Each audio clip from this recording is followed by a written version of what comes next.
اعوذ باللہ من الشیطان الرجیم بسم اللہ الرحمن الرحیم۔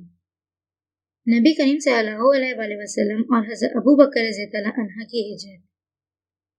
حضرت عائشہ رضی اللہ عنہ فرماتی ہیں کہ حضور صلی اللہ علیہ وآلہ وسلم حضرت ابو بکر رضی اللہ عنہ کے گھر روزانہ صبح یا شام کے کسی ایک وقت ضرور تشریف لاتے۔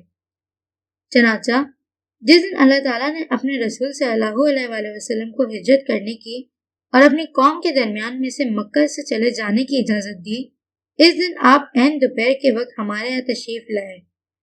اس وقت آپ پہلے کبھی تشریف نہیں لایا کرتے تھے۔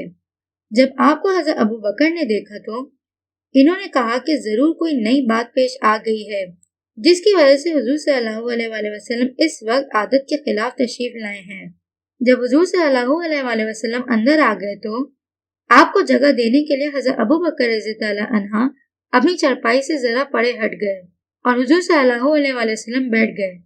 حضرت ابو بکر رضی اللہ عنہ کے پاس اس وقت میں اور میری بہن اسما بنت ابی بکر رضی اللہ عنہ کے علاوہ اور کوئی بھی نہیں تھا۔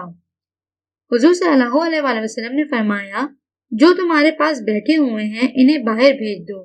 انہوں نے عرض کیا، یا رسول اللہ، یہ دونوں تو میری بیٹیاں ہیں، میرے ماں باپ آپ پر قربان ہوں، ان کے یہاں رہنے میں کوئی حرج نہیں ہے۔ آپ نے فرمایا، اللہ تعالیٰ نے مجھے چلے جانے اور ہجرت کرنے کی اجازت دے دی ہے۔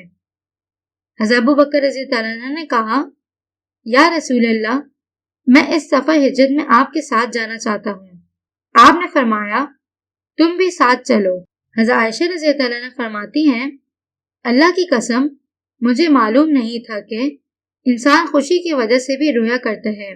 اس دن حضرت ابو بکر رضی اللہ عنہ کو روتے دیکھ کر پتہ چلا۔ پھر انہوں نے عرض کیا، یا نبی اللہ، یہ 2 سواریاں میں نے اس وقت کے لیے تیار کر رکھی تھیں۔ صدق اللہ العظیم۔